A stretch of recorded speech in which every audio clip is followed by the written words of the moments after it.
जनपद सिद्धार्थनगर के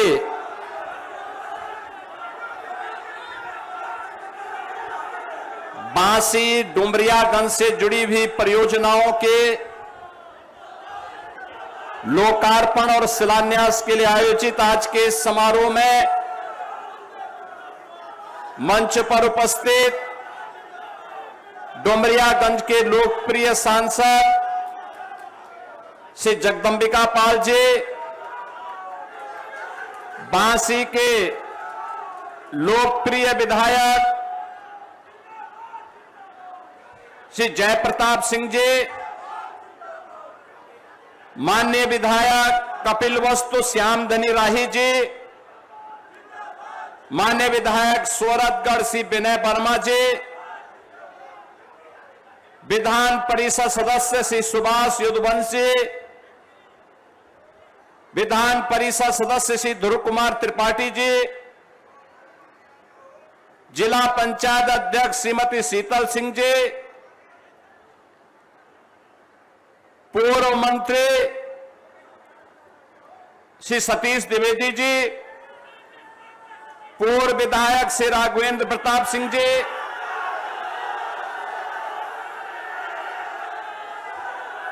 Ratan Sen inter college की प्रबंधक श्रीमती रानी वसुंधरा कुमारी जी, चेयरमैन सहकारी जिला सहकारी बैंक कुंवर विक्रम सिंह जी, ओबीसी मोर्चा के क्षेत्रीय अध्यक्ष श्री शिवनाथ चौधरी जी, भारतीय जनता पार्टी के जिलाध्यक्ष श्री दीपक मौर्य जी, पूर्व जिलाध्यक्ष श्री ब्रिज बिहारी मिश्र जी, लालजी त्रिपाठी जी, गोविंद माधव जी, नरेंद्र मणि जी, श्रीमती पूजा पाल जी, रमेश गुप्ता जी, राम कुमार कुंवर जी, कन्हैया पासवान जी, राम निवास यादव जी, भारतीय जनता पार्टी और एनडीए से जुड़े हुए हमारे सभी नेतागण, पदाधिकारीगण, भारी संख्या में बांसी, डुमरियागंज, इटवा, कपिलवस्तु, सोरठगढ़ से जुड़े हुए सभी उपस्थित मेरे बहनों और भाइयों, ये मेरा सौभाग्य है कि महात्मा बुद्ध की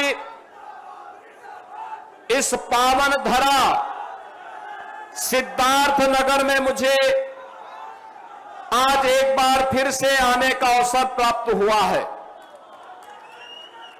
बहनों और भाइयों, भगवान बुद्ध ही राजकुमार सिद्धार्थ हैं, यानी राजकुमार सिद्धार्थ ही ज्ञान प्राप्त होने के बाद उन्हें भगवान बुद्ध के रूप में दुनिया जानती है। और यह आप सबका सौभाग्य है कि भगवान बुद्ध के नाम पर बने हुए उनके बचपन के नाम राजकुमार सिद्धार्थ के नाम पर जिस जनपद का नाम सिद्धार्थ नगर है, इस जनपद में जन्म लेने, इस जनपद में आगे बढ़ने और सेवा का एक सौभाग्य अपने आप में जीवन को धन्य धन्य करता है। बहनों और भाइयों, आज से 2500 वर्ष पहले जो जनपद अपने वैभव के लिए विख्यात था, जो क्षेत्र, जो राज्य अपने वैभव के लिए विख्यात रहा होगा, क्या कारण है कि वह आजादी के बाद 75 वर्ष तक विकास के लिए तरसता रहा, आकांक्षात्मक जनपद बनकर के रह गया। आकांक्षात्मक जनपद का मतलब शिक्षा के क्षेत्र में, स्वास्थ्य के क्षेत्र में, रोजगार के क्षेत्र में, कृषि विकास के क्षेत्र में, पर्यावरण के क्षेत्र में, रोजगार सृजन के लिए, स्वावलंबन के लिए वह जनपद पिछड़ गया। पिछड़ने का कारण क्या था? लेकिन सिद्धार्थनगर जनपद जो आकांक्षी था, पिछले 8-9 वर्षों के अंदर जो प्रयास हुआ है प्रधानमंत्री मोदी जी के मार्गदर्शन और नेतृत्व में, देश के अंदर 112 जनपद आकांक्षी जनपद हैं और अग्रणी छलांग लगाने वाला कोई जनपद है और नीति आयोग से 25 करोड़ की पुरस्कार प्राप्त करने वाला कोई जनपद है तो सिद्धार्थनगर जनपद है। अब ये आकांक्षात्मक नहीं, विकास के पायदान पर तेजी के साथ अग्रणी भूमिका के लिए जाने जाना वाला जनपद है। बहन और भाइयों, विकास के लिए प्रयास करना पड़ता है, पुरुषार्थ करना पड़ता है। ये मेरा सौभाग्य है कि मुझे ऐसे दिन पर बांसी में आने का अवसर प्राप्त हुआ है।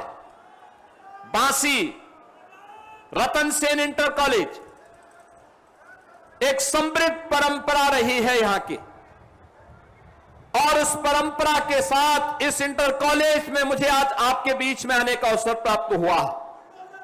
बहन और भाइयों, एक बड़ी परंपरा और उस परंपरा का निर्वहन करने के लिए आज प्रातः काल में काकोरी ट्रेन एक्शन से जुड़े हुए कार्यक्रम में था। प्रधानमंत्री मोदी जी के आह्वान पर हर नागरिक के मन में स्वयं के स्वार्थ से ऊपर उड़ करके परमार्थ के लिए, देश और दुनिया के लिए कुछ किया जा सके, देश के बारे में सोचा जा सके, इसके लिए एक भावना पैदा हो, इस प्रकार का भाव पैदा हो, इसके लिए भारतीय जनता पार्टी ने तिरंगा यात्रा का आयोजन किया और आज लखनऊ में 30,000 युवा उस तिरंगा यात्रा का हिस्सा बना था। 30,000 युवा। एक ही स्लोगन था, भारत माता की जय और वंदे मातरम। बहनों और भाइयों, आज काकोरी ट्रेन एक्शन की घटना का भी दिन है। आज ही के दिन 9 अगस्त 1925 को 9 अगस्त 1925 लखनऊ के काकोरी में अंग्रेज जो खजाना भारत का लूट करके इंग्लैंड ले जाना चाहते थे, उस खजाने को भारत की स्वाधीनता के यज्ञ में लगाना है। इसके लिए पंडित राम प्रसाद बिस्मिल के नेतृत्व में ठाकुर रोशन सिंह, अस्फाउल्लाह खां, चंद्रशेखर आजाद, राजेंद्र नाथ लाड़ी, सचिंद्र नाथ सान्याल, सचिंद्र नाथ बख्शी जैसे क्रांतिकारियों ने उस समय उस खजाने को अपने हाथ में लेकर के क्रांतिकारियों को भारत की आजादी के लिए उसे अर्पित किया था। बहनों और भाइयों, जो महान क्रांतिकारी अपना जीवन दांव पे लगा करके भारत को आजाद कराने के लिए कार्य कर रहे थे, कांग्रेस के लोगों ने, अंग्रेजों ने तो उसे डकैती कहा, आजादी के बाद कांग्रेस ने भी उसे डकैती कहा। हम आभारी हैं प्रधानमंत्री मोदी जी के, जिन्होंने काकोरी डकैती की घटना का नाम बदल करके काकोरी ट्रेन एक्शन के रूप में लेकर के क्रांतिकारियों को सम्मान देने का काम किया है। भारत माता के उन महान सपूतों को याद करिए, आजादी के बाद जिन लोगों के हाथों में सत्ता आई, वे सत्ता के मद में इतने मशगूल हो गए, हर संस्था का नाम अपने खानदान के नाम कर रहे थे। उन्हें क्रांतिकारियों के स्मारक नहीं दिखाई दिए, उन्हें क्रांतिकारियों का स्मरण नहीं आया, बुला दिया गया। राम प्रसाद बिस्मिल को बुला दिया गया, ठाकुर रोशन सिंह को बुला दिया गया, अस्माउल्लाह खां को बुला दिया गया, चंद्रशेखर आजाद को बुला दिया गया, सुखदेव राजगुरु को बुला दिया गया, वीर सावरकर को बुला दिया गया, और महाराज सुहेलदेव को वे लोग भूल गए, निषाद राज गुहा को भूल गए, वीरांगना उदा देवी पासी को भूल गए, वीरांगना अवंतीबाई लोधी को ये लोग भूल गए, वीरांगना झलकारी बाई कोड़ी को ये लोग भूल गए। सत्ता का मत कितना खतरनाक होता है, अगर ये देखना है तो कांग्रेस के पतन के साथ आप जोड़ करके देख सकते हैं कि इन्होंने क्रांतिकारियों को भुलाया है, तो आज देश का युवा कांग्रेस को पूरी तरह दफन करके रख दिया है। बहनों और भाइयों, कांग्रेस पूरी नेगेटिव ट्रैक के साथ चल रही है। भारत गुलाम क्यों हुआ? भारत की गुलामी के दो कारण थे।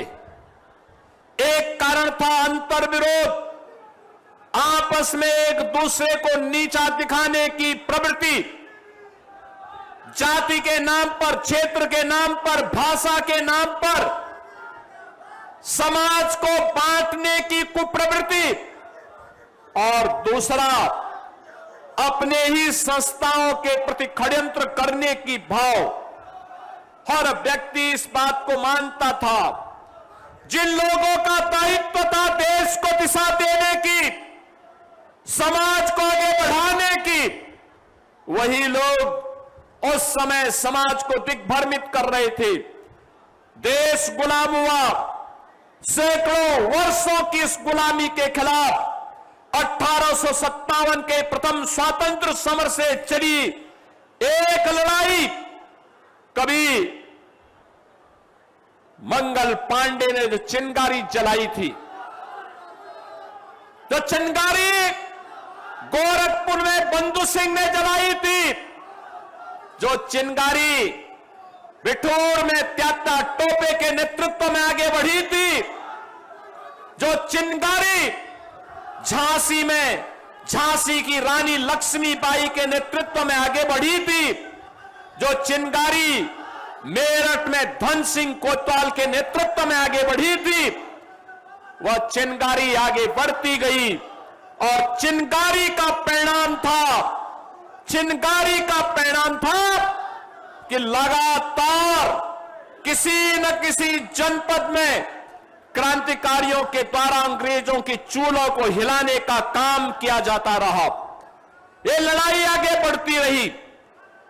1922 में गोरखपुर का चोरी चोरा की घटना, 1925 में लखनऊ की काकोरी ट्रेन एक्शन की घटना, और ये लगातार 1942 में भारत छोड़ो आंदोलन तक लगातार चलता रहा।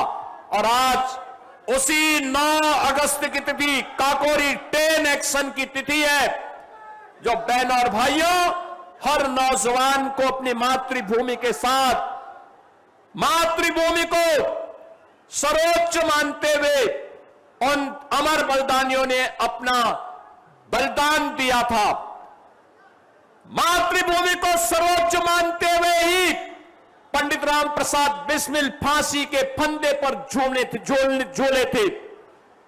याद करना, ठाकुर रोशन सिंह, अस्माउल्लाह खां, चंद्रशेखर आजाद, राजगुरु भगत सिंह, वीर सावरकर जैसे क्रांतिकारी सब कुछ भारत माता के चरणों में समर्पित करते हुए अपने आप को आजादी की इस लड़ाई में समर्पित किए थे।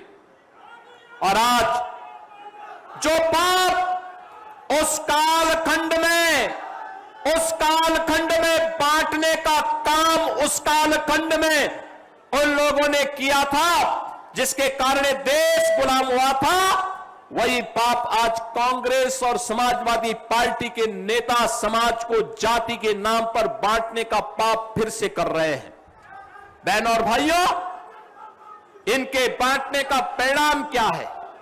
कोई पूछे तो इन लोगों से, किसी ने पूछने का प्रयास किया कभी कि देश के अंदर और प्रदेश के अंदर सर्वाधिक समय तक कांग्रेस ने शासन किया, सर्वाधिक समय तक शासन किया, लेकिन इन्होंने अपने समय में इन्होंने क्या किया था? युवाओं के लिए क्या किया था? किसानों के लिए क्या किया था? गरीबों के लिए क्या किया था? इन्होंने महिलाओं के लिए। बहनों और भाइयों, आज आप देखते होंगे प्रधानमंत्री मोदी जी के नेतृत्व में पिछले 12 वर्ष में बदलते हुए भारत को हम देख रहे हैं। जिस भारत के बारे में दुनिया की राय थी कि भारत एक पिछड़ा देश है, गरीब देश है, कमजोर देश है, यह भारत विरोधियों के सामने टिक नहीं पाएगा, आज वो भारत सीना तान करके अपने विरोधियों के सामने खड़ा है और दुनिया भारत की ओर देख रही है। ये किसके कारण? जिस भारत की अर्थव्यवस्था पूरी तरह कांग्रेस ने चौपट कर दी थी, उस भारत को आज दुनिया की चौथी अर्थव्यवस्था के रूप में स्थापित किया है प्रधानमंत्री मोदी जी ने। बहनों और भाइयों, जिस भारत के बारे में कहा जाता था कि भारत में भ्रष्टाचार है, भारत में पॉलिसी पैरालिसिस का शिकार हो चुका है, आज वह भारत मजबूती के साथ खड़ा होकर के युवाओं के लिए स्टार्टअप इकोसिस्टम को लेकर के खड़ा है। IIT, triple IT, IIM, AIIMS, medical college के एक लंबी श्रृंखला के साथ खड़ा है। वह भारत आज निवेश का बेहतरीन गंतव्य बन करके दुनिया के सभी प्रकार के निवेश को अपने आवंटित कर रहा है। यह भारत में अंदर प्रधानमंत्री मोदी जी के नेतृत्व में चला हुआ अभियान है, जिस अभियान के कारण बहनों और भाइयों, आज देश के अंदर 25 करोड़ गरीब गरीबी रेखा से उभर करके आज वे लोग भारत के अंदर सम्मानजनक जीवन जीने के लिए खुशहाली के साथ आगे बढ़े हैं। आखिर इन 25 करोड़ लोगों के जीवन में जो परिवर्तन हुआ है, 2014 के पहले उस बदहाली का कारण कौन था? कौन था उस बदहाली का कारण? अगर मैं कुछ आंकड़े यहां पर दूं, उन आंकड़ों के माध्यम से हम सद अनुमान लगा सकते हैं किस प्रकार से इन्होंने, कांग्रेस ने देश के साथ धोखा किया था। एजुकेशन के लिए, स्किलिंग के लिए, एम्प्लॉयमेंट के लिए, उद्यमिता के लिए कांग्रेस ने देश के अंदर लगभग 55 से 60 वर्ष तक शासन किया, लेकिन इसके नाम पर कभी कोई उनके दिमाग में कोई विजन नहीं आया। बहनों और भाइयों, आज के युवा की आवश्यकता है स्किलिंग की।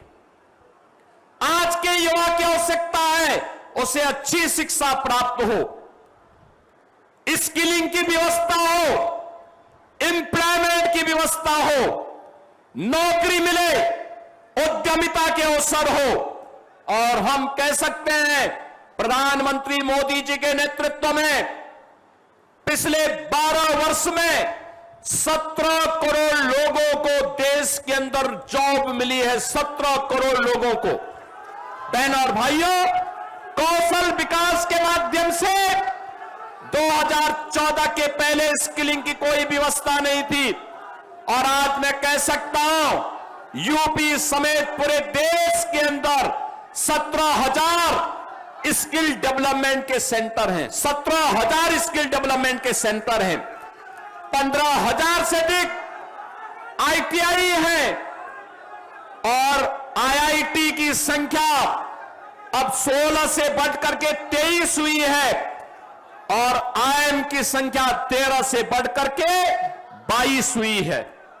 स्वास्थ्य के क्षेत्र में 2014 में 431 मेडिकल कॉलेज पूरे देश के अंदर थे और 2025 में ये 431 मेडिकल कॉलेज बढ़ करके आज 818 मेडिकल कॉलेज हुए हैं। एम्स 7 थे देश के अंदर, आज ये 7 एम्स कांग्रेस ने 1 बनाया, अटल जी ने 6 बनाए और मोदी जी ने इनकी संख्या 23 तक पहुंचाने का काम किया है। बहनों और भाइयों, MBBS की सीट 2014 के पहले देश के अंदर कुल 51,348 थी।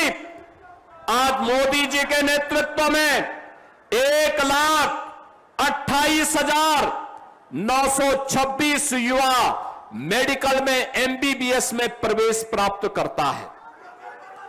PG की सीट MD और MS के लिए 2014 के पहले केवल 31,185 युवाओं को अवसर मिलता था और आज 85,822 युवाओं को PG में प्रवेश के लिए प्रधानमंत्री मोदी जी के प्रयास से आज यह अवसर प्राप्त हुआ है। बहनों और भाइयों, आज जब युवा अब केवल जॉब सीकर नहीं है और केवल जॉब के लिए भटकता नहीं है, आज का युवा जिसके बारे में प्रधानमंत्री जी ने कहा था कि हम अपने युवा को जॉब सीकर नहीं जॉब क्रिएटर बनाएंगे और आज हमारा युवा जॉब देने वाला बन चुका है।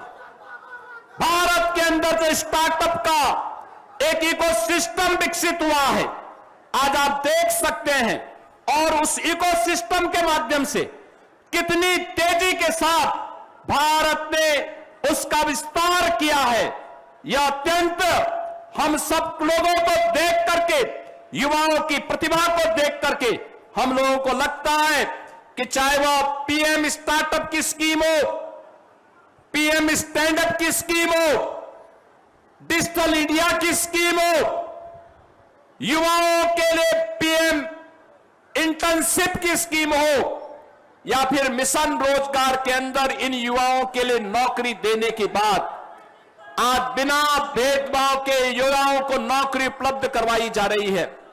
मैं पूछना चाहता हूं श्री राहुल गांधी से और पूछना चाहता हूं श्री अखिलेश यादव जी से, आप तो बताइए, पहले उत्तर प्रदेश के अंदर कांग्रेस को सर्वाधिक समय तक शासन करने का अवसर प्राप्त हुआ।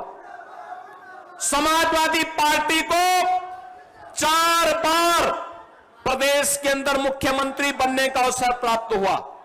आखिर उन्होंने युवाओं के सामने क्या ऐसा किया कि युवा इनके साथ जाए? ये सच है कि कांग्रेस ने भी और समाजवादी पार्टी ने भी, कांग्रेस ने देश के युवा के लिए और समाजवादी पार्टी ने यूपी के युवा के सामने पहचान का संकट खड़ा किया था। बहनों और भाइयों, जब देश में भ्रष्टाचार होगा, देश में आतंकवाद होगा, नक्सलवाद होगा, उग्रवाद होगा, उपद्रव होगा या राज्य में भी दंगे होंगे, गुंडागिर्दी होगी, व्यापार और निवेश के लिए कोई अवसर नहीं होगा, आप अनुमान लगा सकते हैं स्वाभाविक रूप से सबसे ज्यादा प्रभावित कोई होगा, युवा होगा। 17 के पहले यूपी के युवाओं के साथ यही होता था। यूपी का युवा यूपी के बाहर अपनी पहचान छुपाता था। कोई नहीं कहता था मैं सिद्धार्थनगर का हूं, कोई नहीं कहता था मैं बस्ती का हूं, नहीं कहता था कि मैं संत कबीर नगर का हूं या गोरखपुर का हूं या महाराजगंज का हूं या बलरामपुर का हूं। ये समाजवादी पार्टी ने तो हर जिले में एक माफिया पाल दिया था।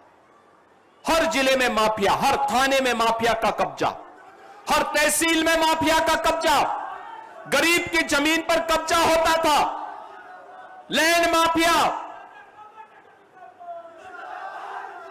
केन mafia, sand mafia, cattle mafia और पेशेवर अपराध के लिए कुख्यात माफियाओं की समानांतर सत्ता, ये प्रदेश की पहचान थी। पर्व और त्योहार नहीं मना सकते थे। मैं कल मेरठ में था, जिसकी चर्चा श्री जगदंबिका पाल जी कर रहे थे। पिछले 4 दिन के अंदर गाजियाबाद से हरिद्वार के बीच में 3 करोड़ कांवड़ यात्री शिव भक्त गए हैं हरिद्वार में जल लेने के लिए। 3 करोड़ हर हर बम बम का नारा करते हुए, शिव की भक्ति में झूमते हुए। क्या बच्चे, क्या युवा, क्या महिला, क्या बुजुर्ग, सबका एक ही धुन है, शिवमय वातावरण। कितना आनंददायक था। 17 के पहले समाजवादी पार्टी इस कांवड़ यात्रा को निकलने नहीं देती थी। हम लोग आए, हमने कहा भी कांवड़ यात्रा को कौन रोक सकता है। कांवड़ यात्रा निकलेगी, अनुशासन के साथ निकलेगी, गौरव के साथ निकलेगी। जब भी हम किसी युवा के सामने से कोई आदर्श दूर कर देते हैं तो उस युवा को गौरव की अनुभूति से दूर करने का पाप करते हैं। शिव की भक्ति हम सबके लिए एक प्रेरणा है। वहां जाति पाति का बंधन दूर हो जाता है। हर व्यक्ति एक दूसरे को भोले का संबोधित करते हुए चलता है। और क्या लोगों में उत्साह है। 180 किलोमीटर की दूरी तय करते हैं, कोई थकान नहीं, कोई सिकन नहीं। शिव की भक्ति है और महादेव के प्रति समर्पण का वह भाव है। बहन और भाइयों, 2017 के पहले समाजवादी पार्टी इसको बैन कर देती थी। हमने कहा नहीं, बैन नहीं होगा, हम सुरक्षा देंगे और पुष्प वर्षा करने के लिए मैं स्वयं वहां जाऊंगा। आप याद करिए, डुमरियागंज हो, बांसी हो, इटवा हो, कपिलवस्तु हो, सोरठगढ़ हो, इन सभी क्षेत्रों में हमें जाना पड़ता था। हमेशा यहां दुर्गा पूजा के समय, रामलीला के लिए या किसी अन्य अवसर पर दंगे फसाद होते थे। पिछले 9 वर्ष में कोई दंगा नहीं हुआ, कोई कर्फ्यू नहीं।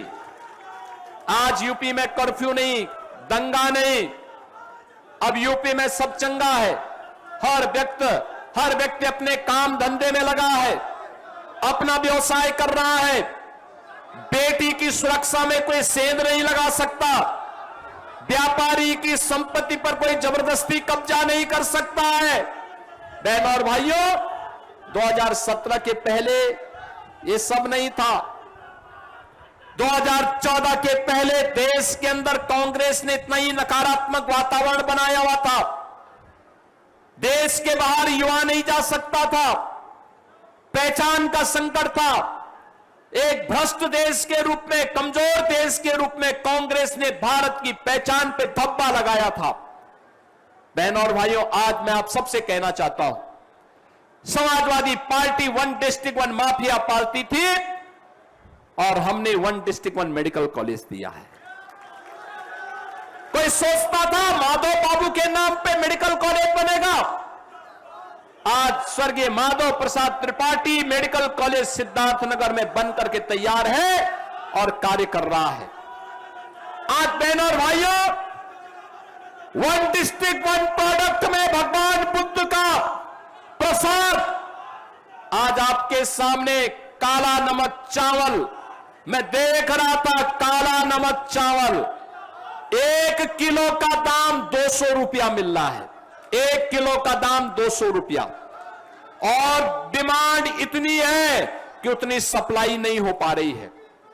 हमने यहां पे इसके लिए कॉमन फैसिलिटेशन सेंटर स्वीकृत किया है। फिर से कपिल वस्तु में भगवान बुद्ध की थीम पार्क के साथ ही विपश्यना का केंद्र बने, इसके लिए भी धनराशि स्वीकृत की है।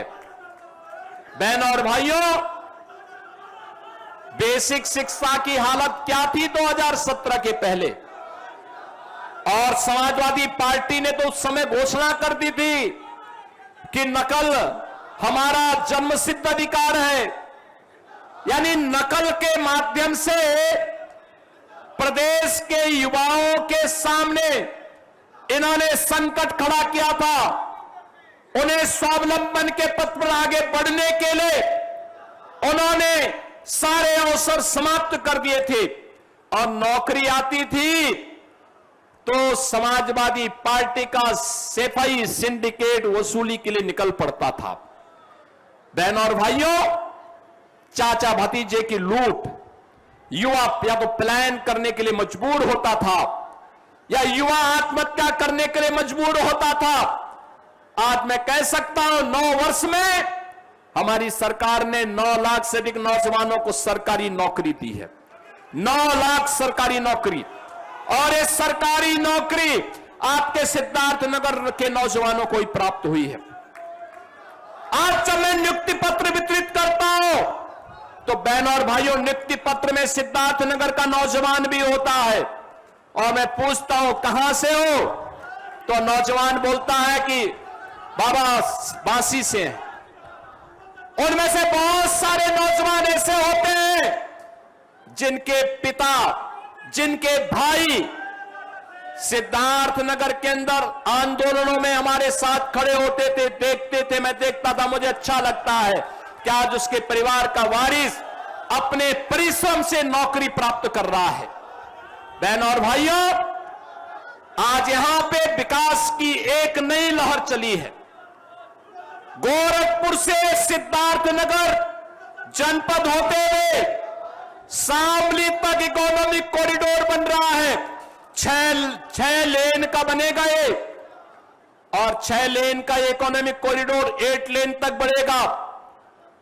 वहां से शामली से फिर आगे अंबाला होते हुए आगे तक जाएगा, और गोरखपुर से सिलीगुड़ी तक जाएगा।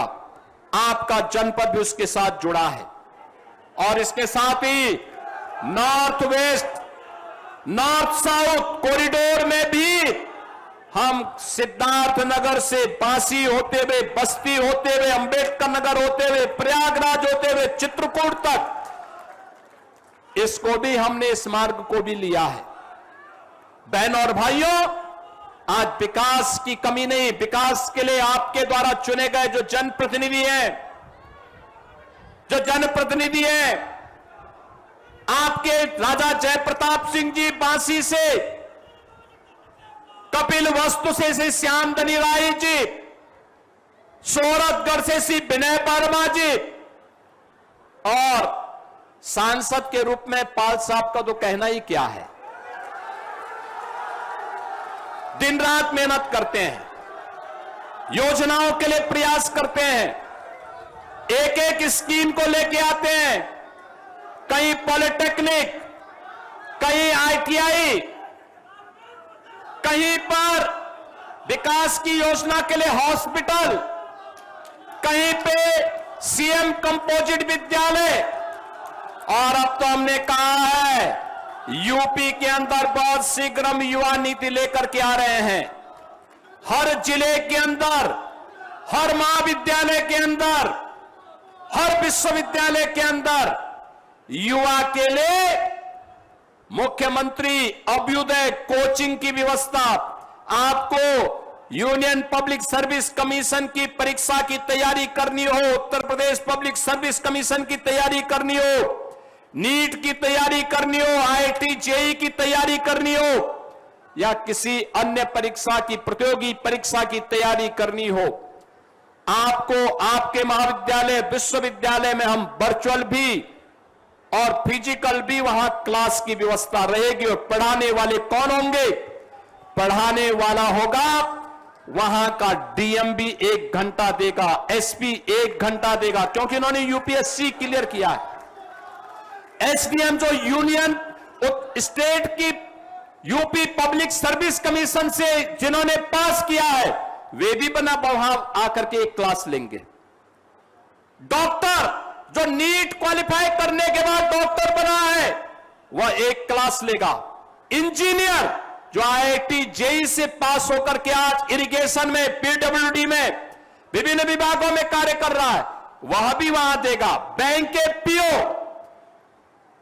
वह भी आकर के वहां पर नौजवानों को आगे बढ़ने के लिए प्लेटफॉर्म देंगे।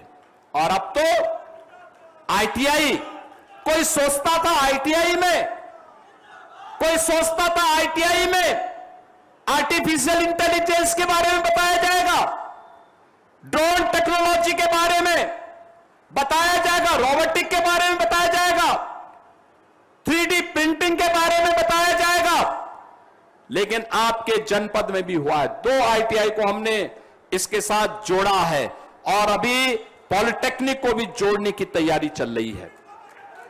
बहन और भाइयों, हमने तय किया है गरीब के बच्चे के लिए, हमने तय किया है हमारा जो युवा स्किल डेवलपमेंट के सेंटर के माध्यम से निकलेगा, हम उसको स्किल डेवलपमेंट के लिए ईआई के माध्यम से ड्रोन टेक्नोलॉजी, रोबोटिक या फिर जितनी भी हमारी मॉडर्न टेक्नोलॉजी है, इसमें तो उसे पारंगत बनाएंगे ही बनाएंगे। स्नातक के नौजवान, जितने भी नौजवान हैं, इन नौजवानों को हम टैबलेट दे रहे हैं। केंद्र और राज्य सरकार की कितनी योजनाएं हैं, उन स्कीम के माध्यम से वो जान पाएगा।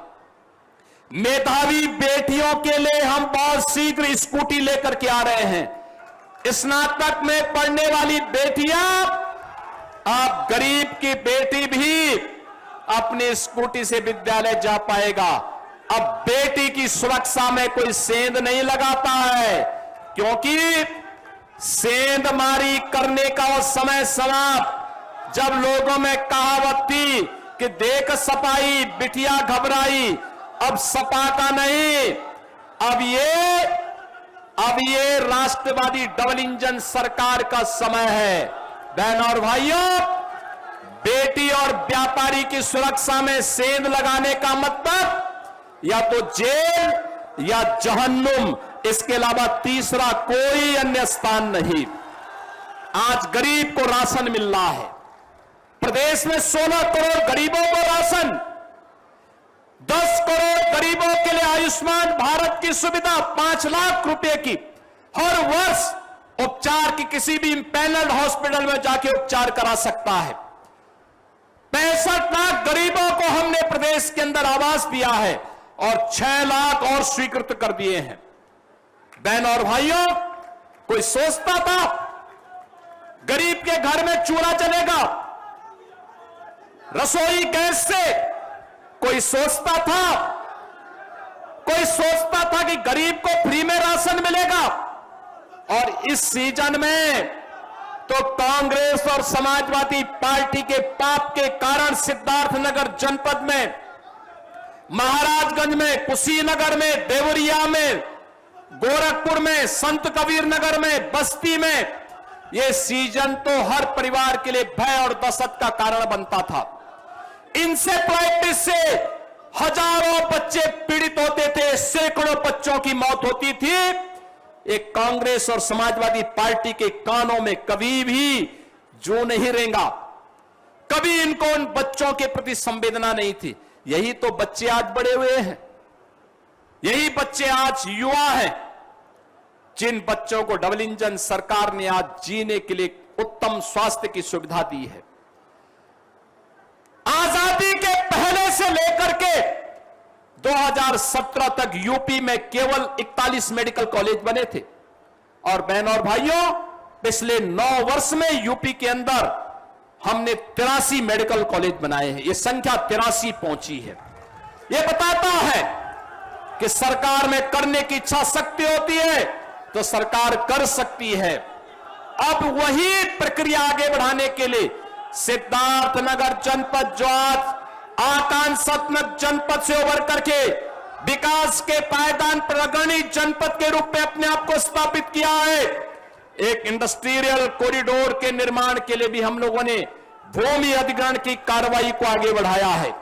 बहन और भाइयों, ये विकास की प्रक्रिया निरंतर चलेगी और उस प्रक्रिया को आगे बढ़ाने के लिए आज मुझे बांसी के अंदर आने का अवसर प्राप्त हुआ है। मैं आप सभी का आह्वान करूंगा, आपने 2024 में श्री जगदंबिका पाल जी को सांसद बनाया। मैं सिद्धार्थनगर वासियों का हृदय से आभार व्यक्त करता हूं। आपने 2022 में हमें 3 विधायक दिए। विकास के कार्यों को गति हम बढ़ाते हैं, लेकिन आप जानते हैं कि समाजवादी पार्टी के एजेंडे में विकास नहीं है। विकास होता तो अभी हाल ही में विधानसभा के सत्र को ये लोग बाधित नहीं करते। आप सोचो, हमने 59,000 करोड़ का एक अनुपूरक बजट हम लेकर के आए थे।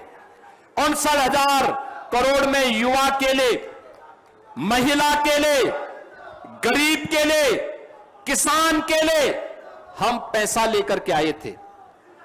आशा वर्कर के लिए, आंगनवाड़ी के लिए, गांव के चौकीदार के लिए, रसोईया के लिए और कोटेदार के लिए भी इंसेंटिव बढ़ाने के लिए हमने धनराशि की व्यवस्था की थी। समाजवादी पार्टी ने उसमें रोड़े अटकाए थे। बहनों और भाइयों, अगर डुमरियागंज और इटवा में भी कमल खिला होता तो एक गति आगे बढ़ी होती, बहुत तेजी के साथ आगे बढ़ी होती, विकास घर घर आया होता। लेकिन मैं आज सबसे कहना चाहता हूं, मेरे संज्ञान में आया है कि यहां पे बांसी से मिठुवन मार्ग क्षतिग्रस्त है। 28 करोड़ रुपए इसके लिए हम आज फिर से स्वीकृत कर रहे हैं। ये मार्ग हम बनवाएंगे, अच्छा बनाएंगे।